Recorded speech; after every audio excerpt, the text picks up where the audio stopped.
มาตรฐานการนำภาครัฐมาตรฐานสมาชิกทางชาติที่นับถือแพง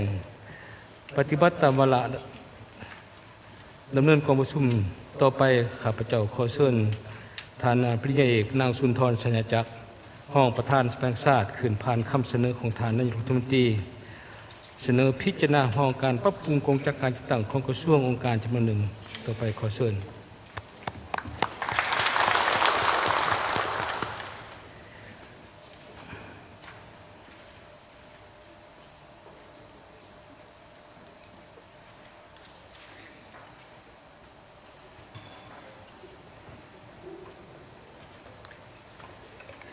ก็เฮียน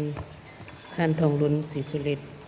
เลขาธิการใหญ่คณะบริหารงานศูนย์กลางพรรคประธานประเทศแห่งสปป.ลาวที่เคารพและนับถืออย่างสูงท่านปริญญาเอกไสยสมพรพรหมวิหารกรรมการกรมการเมืองศูนย์กลางพรรคประธานสภาแห่งชาติประธานกองประชุมสมัยวิสามัญที่2ของสภาแห่งชาติชุดที่9ที่เคารพและนับถืออย่างสูงบรรดาท่านในคณะประธานกองประชุมที่นับถือบรรดาท่านการนำขั้นสูงภาครัฐอดีตการนำขั้นสูงภาครัฐที่นับถืออย่างสูงท่านนายกรัฐมนตรีบรรดาท่านรองนายกรัฐมนตรีสมาชิกรัฐบาลที่นับถืออย่างสูงบรรดาท่านสมาชิกสภาแห่งชาติบรรดาท่านแขกที่มีเกียรติที่นับถือฮักแพงทั้งหลายข้าพเจ้ารู้สึกเป็นเกียรติอย่างสูงที่ได้รับการมอบหมายจากท่านประธานกองประชุมสมัยวิสามัญที่2ของสภาแห่งชาติชุดที่9ขึ้นมาอ่านคำเสนอของท่านนายกรัฐมนตรีแห่งสปป.ลาวว่าโดยการปรับปรุงกงจักรของกระทรวงองค์การจำนวนหนึ่งโดยมีรายละเอียดดังนี้สาธารณรัฐประชาธิปไตยประชาชนลาวสันติภาพเอกราชประชาธิปไตยเอกภาพวัฒนาถาวรนายกรัฐมนตรีเลขที่31ทับนยนครหลวงเวียงจันทร์ลงวันที่13เดือนมีนาปี2025คำเสนอเรียนคณะประจำสภาแห่งชาติเรื่องเสนอพิจารณารับห่อการปรับปรุงกงจักรการจัดตั้งของกระทรวงองค์การจำนวนหนึ่งอิงตามรัฐธรรมนูญแห่งสปป.ลาวเลขที่63ทับสพศลงวันที่8ธันวาคม2015อิงตามกฎหมายว่าด้วยสภาแห่งชาติเลขที่64ทับสพศลงวันที่9ธันวาคม2015อิงตามกฎหมายว่าด้วยรัฐบาลเลขที่03ทับสพศลงวันที่16พฤศจิกายน2021อิงตามมติของคณะบริหารงานศูนย์กลางพรรคว่าโดยการปรับปรุงกงจักรการจัดตั้งฉบับเลขที่03คบสพลงวันที่12มีนาคม2025ในนามนายกรัฐมนตรีแห่งสปป.ลาว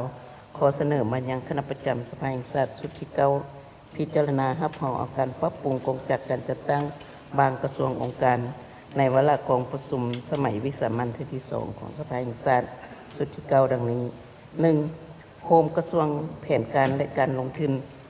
เข้ากับกระทรวงการเงินและเอิ้นชื่อว่ากระทรวงการเงิน 2. โคมกระทรวงพลังงานบ่อแห้เข้ากับกระทรวงอุตสาหกรรมและการค้าและเอิ้นชื่อว่ากระทรวงอุตสาหกรรมและการค้า 3. โคมกระทรวงทรัพยากรธรรมชาติและสิ่งแวดล้อมเข้ากับกระทรวงเกษตรกรรมและป่าไม้ชื่อใหม่เอิ้นว่ากระทรวงเกษตรกรรมและสิ่งแวดล้อม 4. โคมกระทรวงภายในขึ้นกับคณะจัดตั้งศูนย์กลางพรรคเอาเวียกคุ้มครองรัฐกรเวียกแข่งขันย่องยอและเวียกอื่นๆที่สอดคล้องกับพระบทบาทของคณะจัดตั้งศูนย์กลางพรรคพร้อมทั้งยกย้ายบุคลากรที่เฮ็ดเวียกงานดังกล่าวไปขึ้นกับคณะจัดตั้งศูนย์กลางพรรคโอนเวียกปกครองเวียกแผนที่เวียกคุ้มครองมหาภาคด้านศาสนาและเวียกงานอื่นๆพร้อมทั้งบุคลากรที่เฮ็ดเวียกงานดังกล่าวไปขึ้นกับห้องว่าการสำนักงานนายกรัฐมนตรีและกระทรวงองค์การที่เห็นว่ามีความสอดคล้อง 5. โอนเวียกสื่อมวลชนเวียกแถลงข่าวพร้อมยกย้ายบุคลากรออกจากกระทรวงแถลงข่าววัฒนธรรมและท่องเที่ยวไปขึ้นกับคณะโฆษณาอบรมศูนย์กลางพรรคและเปลี่ยนชื่อกระทรวงแถลงข่าววัฒนธรรมและท่องเที่ยวเป็นชื่อใหม่เอิ้นว่ากระทรวงวัฒนธรรมและการท่องเที่ยวดังนั้นจึงเสนอมายังคณะประจำสภาแห่งชาติพิจารณาตามระเบียบการโดยนายกรัฐมนตรีสอนไสศรีพันธุ์ข้าพเจ้าได้สำเร็จการอ่านคำเสนอของท่านนายกรัฐมนตรีว่าโดยการปรับปรุงกงจักรของกระทรวงองค์การจำนวนหนึ่งขออวยพรให้บรรดาท่านการนำขั้นสูงภาครัฐอดีตการนำขั้นสูงภาครัฐและบรรดาท่านจงมีสุขภาพแข็งแรงประสบผลสำเร็จในหน้าที่การงานของตนข อวยพรให้กองประชุมสมัยวิสามัญครั้งที่ 2ของสภาแห่งชาติสุดที่เก้าประสบผลสำเร็จอย่างจบงามขอขอบใจ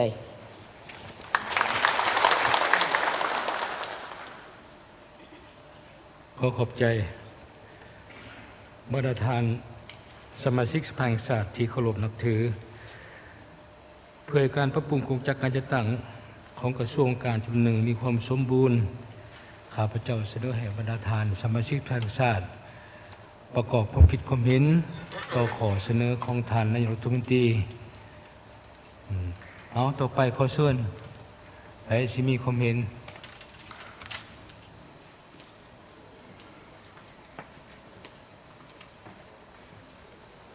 เชิญท่าน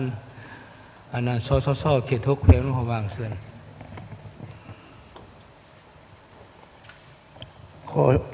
ขอเห็นท่าน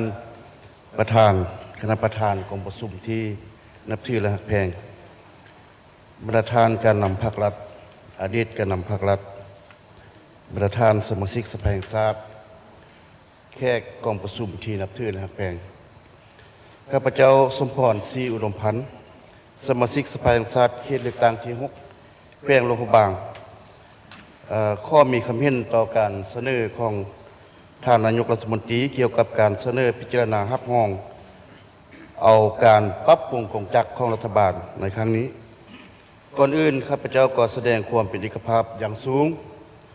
ต่อกับการเสนอปรับปรุงกองจักรของรัฐบาลข้าพเจ้าเห็นว่าการเสนอปรับปรุงกองจักรเทื่อนี้ก็เป็นการสอดคล้องแล้วก็เป็นการจัดตั้งปฏิบัติตามมติ03ของคณะบริหารงานศูนย์กลางพรรคโดยการปรับปรุงกองจักรแน่นอนว่าการปรับปรุงกองจักรครั้งนี้ก็เป็นเพื่อให้กองจักรของพวกเรานี้มีความกระทัดรัดคล่องตัวและเคลื่อนไหวอย่างมีประสิทธิภาพดีขึ้นในนามสมาชิกสภาแห่งชาติข้าพเจ้าเห็นดีสนับสนุนต่อการเสนอปรับปรุงกองจักรในครั้งนี้แล้วก็พร้อมแล้วที่จะลงคะแนนเสียงรับรองแต่ว่าอยากเสนอบางปัญหาคือตรงนี้ภายหลังที่สภาพวกเราได้รับรองแล้วก็เสนอให้คณะปรับปรุงกองจักรนี้จงได้ปรับปรุงกองจักรค้นคว้าปรับปรุงกองจักรนี้ตามมติของศูนย์กลางบางออกพวกข้าพเจ้าอยู่โรงพยาบาลกับอยู่สภาก็มีความเตรียมพร้อมแล้วเตรียมพร้อมสนับสนุนแล้วก็ให้การร่วมมือในการปรับปรุงกองจักรของสภาภายหลังที่คณะประจำสภาได้ค้นคว้าตกลงแล้วได้แล้วพวกข้าพเจ้าก็สิปรับปรุงแล้วเนาะแล้วก็ จีมีความพร้อมแหละในการเข้าร่วมในการติดตามกฎการปรับปรุงกองจักรครั้งนี้เพื่อให้การปรับปรุงกองจักรครั้งนี้นั้นมีประสิทธิผลและถูกต้องตามมติของสภานี่ขอขอบใจท่านประธานขอบใจเอาเชิญท่านได้ตื่นมีบ่โอ้เขต16เอาโอ้เขต10เอาอัตตปือซออัตตปือเอาเชิญได้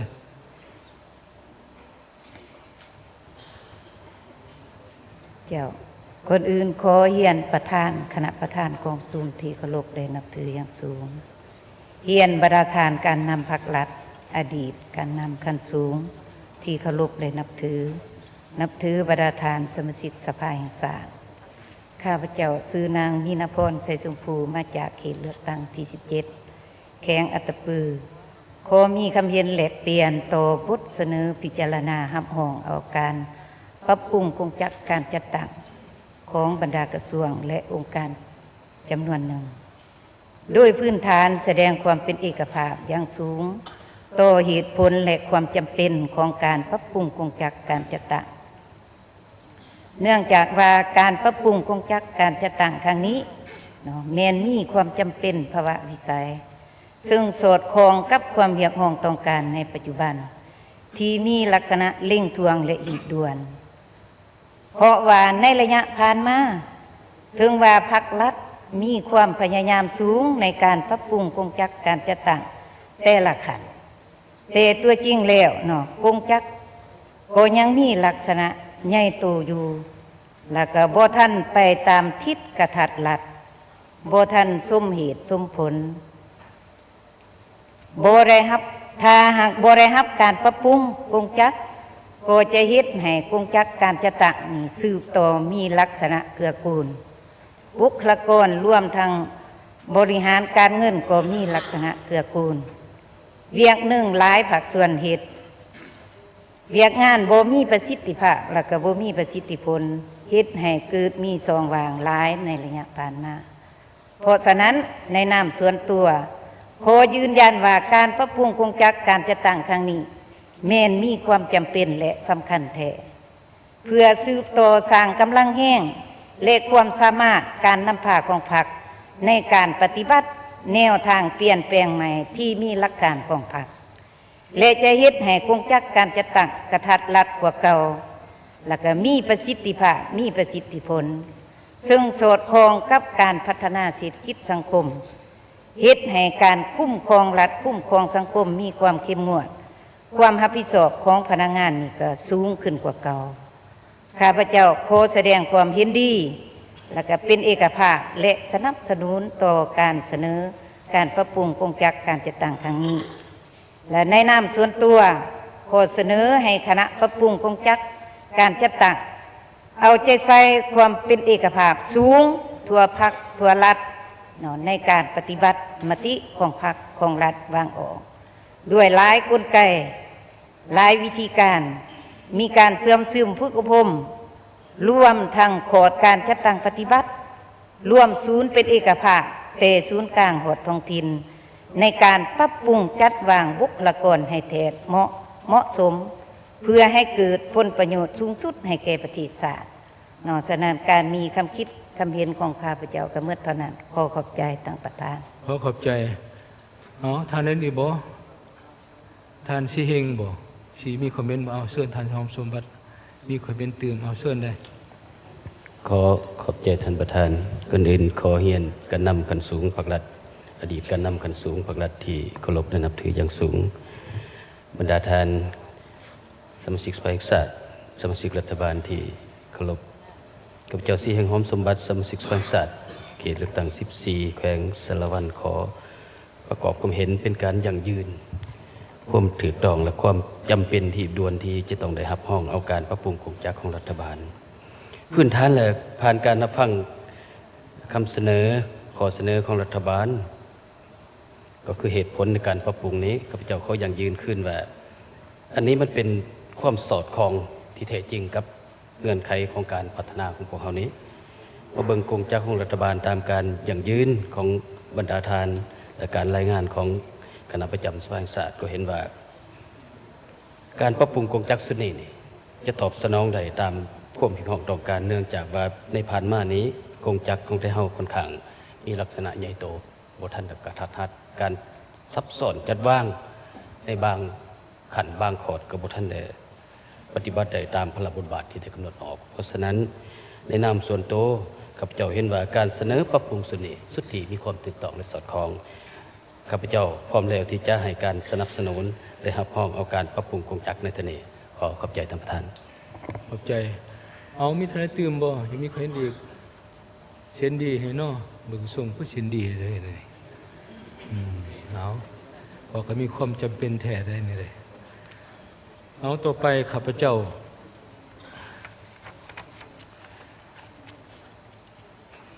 ขอเชิญท่านนางอัมไพวรหล่อมบุญแพงเลขาธิการสภาแห่งชาติหัวหน้ากองเลขากองประชุมคืนอ่านผ่านหามติอุดคามห้องเอาคำเสนอของทานในหลวงรัฐมนตรีเสนอพิจารณาห้องกงจักรการจัดตั้งของกระทรวงการจุดหนึ่งขอเชิญ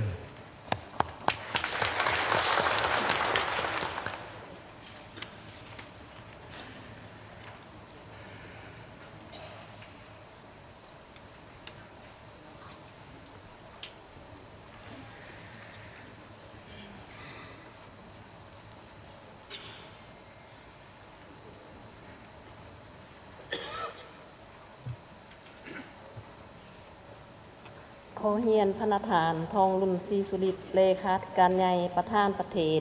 แห่งสปปลาวที่เคารพและนับถืออย่างสูง เฮียนฐานปริญญาเอกใส่สมพรพรหมวิหาร กรรมการกรมการเมืองศูนย์กลางพรรคประธานสภาแห่งศาสตร์ประธานกองประชุมพร้อมโดยคณะประธานกองประชุมที่เคารพและนับถืออย่างสูงเฮียนฐานซ้อนไส้ศรีพันดรกรรมการกรมการเมืองศูนย์กลางพรรคนายกรัฐมนตรีบรรดาฐานการนำคันสูงพรรครัฐอดีตการนำคันสูงพรรครัฐบรรดาฐานสมาชิกรัฐบาลสมาชิกสภาแห่งศาสตร์และบรรดาฐานแขกที่มีเกียรติที่นับถือข้าพเจ้าเลขาธิการสภาแห่งศาสตร์ในนามหัวหน้ากองเลขานุการกองประชุม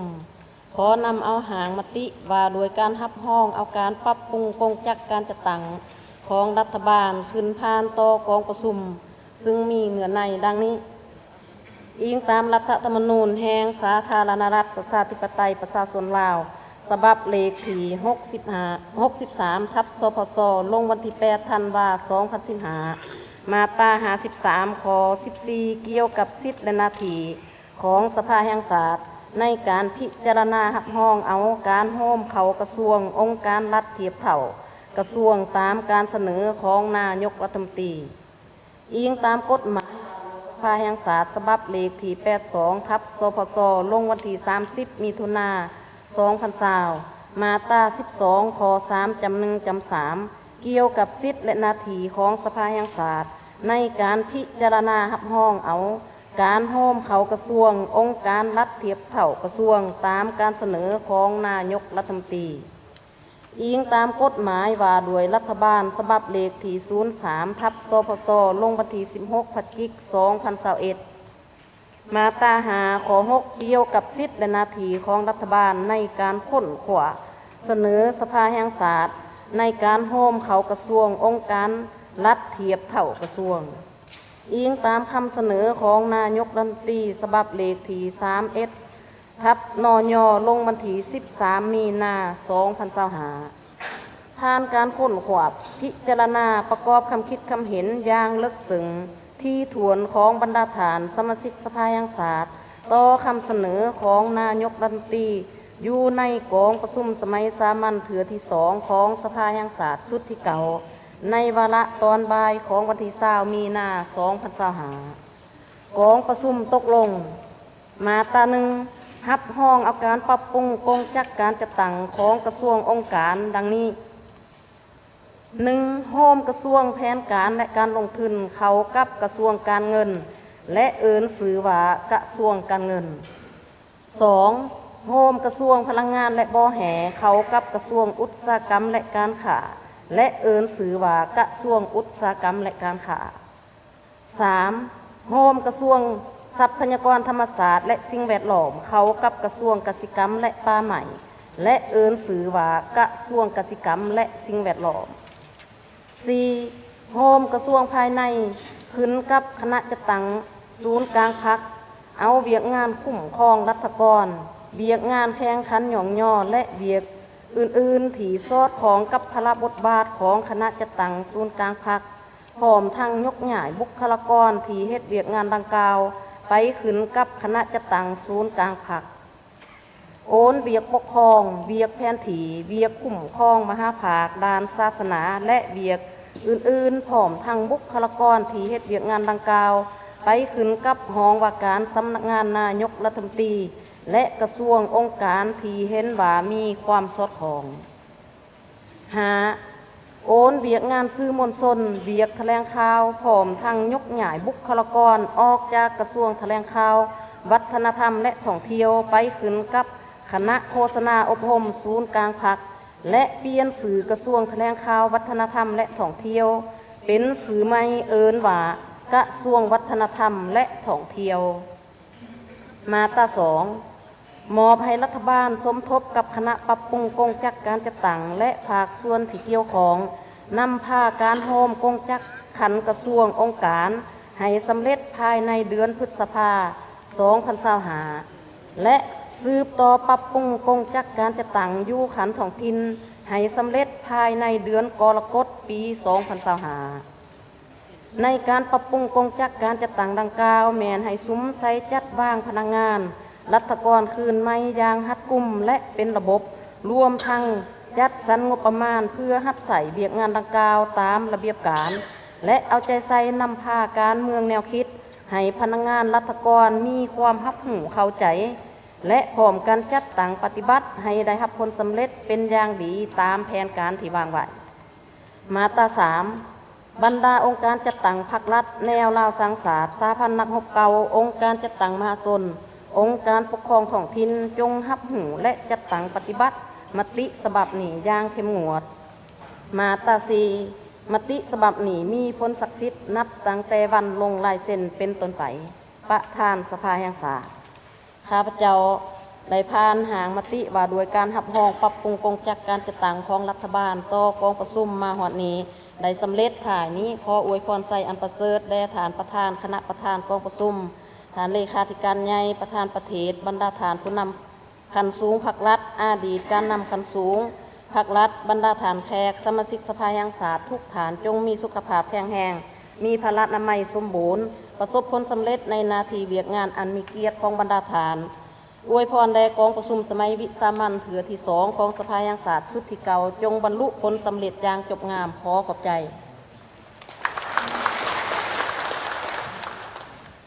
ขอขอบใจบรรดาฐานสมาชิกสภาแห่งชาติที่นับถือก่อนที่บรรดาฐานจะลงคะแนนเสียงต่องานปรับปรุงกองจัดการจัดตั้งกระทรวงจำนวนหนึ่งตามคำเสนอของฐานนายกรัฐมนตรีนั้นข้าพเจ้าจะมีบางคำเห็นในนี้กองประชุมสมัยวิสามัญของพวกเราเท่านี้มีความสำคัญที่สุดแต่ก็มีความหมายอย่างยิ่งในการจะพิจารณาห้องเอาการปรับปรุงกองจัดการจัดตั้งของกระทรวงการจำนวนหนึ่งอันนี้ก็เป็นการจัดตั้งแผนมติของกองประชุมมติของศูนย์กลางพรรคให้เป็นนิติกรรมของรัฐในกองประชุมเท่านี้คณะประจำสภาแห่งชาติก็ได้ดำเนินกองประชุมยกสูงคุณภาพด้านในให้แก่การดำเนินกองประชุมสมัยวิสามัญแล้วซึ่งในเวลาดำเนินกองประชุมดังกล่าวท่านนางศรีใสฤเดชมุ่งสอนกรรมการกรมการเมืองหัวหน้าคณะจัดตั้งศูนย์กลางพรรคก็ได้ตั้งหน้าให้คณะปรับปรุงกองจัดการตั้งให้เกียรติเผยแพร่ซึมในจิตใจมติฉบับเลขที่ 03 ของกลุ่มการเมืองศูนย์กลางพรรคลงวันที่ 12 มีนาคม 2025 ของคณะบริหารศูนย์กลางพรรคโดยการปรับปรุงกองจัดการจัดตั้งซึ่งเป็นนิติสำคัญอย่างยิ่งในการบูรณะระบบการกองจัดการตั้งของเราให้มีความนักแน่นเข้มแข็งสมกับเป็นรัฐขอประชาชนเพื่อประชาชนมาจากประชาชนอย่างแท้จริงผ่านการประกอบความคิดความเห็นอย่างหลากหลายของบรรดาฐานสมาชิกพรรคชาติในเวลาที่ดำเนินการยกสูงคุณภาพให้แก่การเสื่อมซึมมติเลขที่ 03 ของกรมเมืองนั้นส่วนใหญ่บรรดาฐานสมาชิกสภาชาติก็ได้ประกอบเพียงอย่างมีแสดงถึงความเอกภาพอย่างสูงต่อมติของพรรคต่อการชี้นำของพรรคผ่านไปนั้นท่านนางสุนทร สุนจักรห้องประธานสภาชาติก็ได้เสนอนำเอาคำเสนอของทานยุติเกี่ยวกับเสนอให้สภาชาติพิจารณาห้องการปรับปรุงกองจัดการจัดตั้งองค์การรัฐจำนวนหนึ่งในเมื่อกี้นี้บรรดาฐานเองก็ได้แสดงความคิดความเห็นความตัดสินใจว่าการปรับปรุงเท่านี้มีความสำคัญมีความจำเป็นในการจะสู่ส้นเหตุรัฐเท่านี้เป็นรัฐของประชาชนเพื่อประชาชนหับใส่ประชาชนโดยบ่มีเงินไขเป็นรัฐที่เฮ็ดเวียกบ่ฮู้อิทุเมื่อยเพื่อผลประโยชน์ของชาติและประชาชนและเฮ็ดกองจักรพวกเฮานี้เป็นกองจักรที่หับใส่ประชาชนโดยแท้จริงเฮ็ดเวียกกับรัฐโรงเรียนมีมากมีผลสันพันธ์ไปนั้นเป็นว่าหัวหน้ากองเลขากองประชุมก็ได้อ่านผ่านบรรดามติเพื่อเสนอให้กองประชุมเฮาได้พิจารณาลงเพลงรับรองในเท่านี้ฉะนั้นข้าพเจ้าคิดว่าปัญหาต่างๆหมดที่ได้เว้าในมื้อนี้มติในมื้อนี้หมดแล้วถือว่าบรรดาฐานสภาหูหมดแล้วเข้าใจหมดแล้วข้าพเจ้าต่อไปนี้ก็จะเสนอให้บรรดาฐานสมาชิกสภาแห่งชาติพิจารณาลงคะแนนเสียงรับรองต่อมติฉบับนี้ต่อไปเสนอบรรดาฐานสมาชิกสภาแห่งชาติกาเกียมลงคะแนนเสียงรับรองทางมติกองประชุมสภาแห่งชาติด้วยรับรองเอาคำเสนอของฐานนายกรัฐมนตรีเสนอพิจารณารับรองเอาการปรับปรุงกองจัดการตั้งของกระทรวงองค์การจำนวนหนึ่งต่อไปขอเชิญผู้แทน เกี่ยมเสนอตัว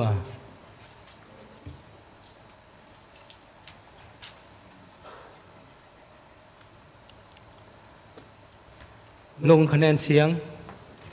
บึงคักๆเคยเด้อจะบีบพิษได้เห็นไหม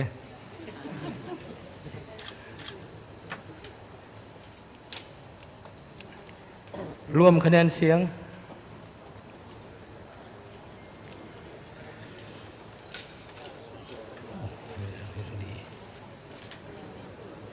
มาเป็นมีนา130เลย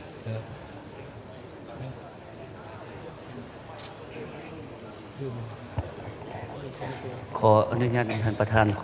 ออันลงคะแนนเสียงขึ้นไหม ขึ้นใหม่หน่อยเอาขึ้นใหม่เอาบ่ได้ว่าเสนอตัวว่าเอาต่อไปเขาเชิญประธานสมาชิกแห่งชาติเยี่ยมเสนอตัว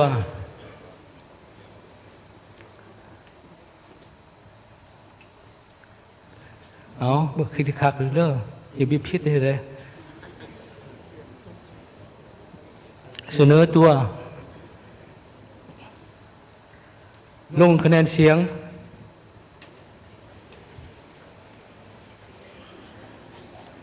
รวมคะแนนเสียง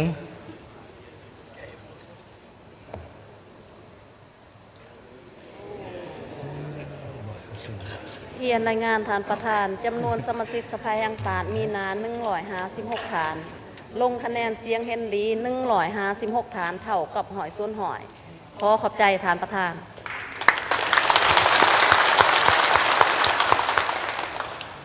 โดยปฏิบัติตามรัฐธรรมนูญมาตรา58และกฎหมายสภาแห่งชาติมาตรา65วรรค3กำหนดว่ามติของกองประชุมสภาแห่งชาติจะมีค่าแด่คนมือมินะครับคะแนนเสียงหลายกว่าครึ่งหนึ่งหลายกว่าครึ่งหนึ่งของจำนวนสมาชิกสภาที่ของกองประชุมถือว่ากองประชุมทำห้องเอามติของกองประชุมสภาแห่งชาติบริการทำห้องคำเสนอของทานในรัฐมนตรีเสนอพิจารณาหับห้องการปรับปรุงโครงการการต่างของกระทรวงองค์การชุมหนึ่งด้วยคะแนนเสียงเอกฉันท์จากว่า100%ได้สมาชิกสภาแห่งชาติมีหน้าทั้งหมด156ฐานเห็นดี156เท่ากับ100%ขอแสดงความตบมือชมเชย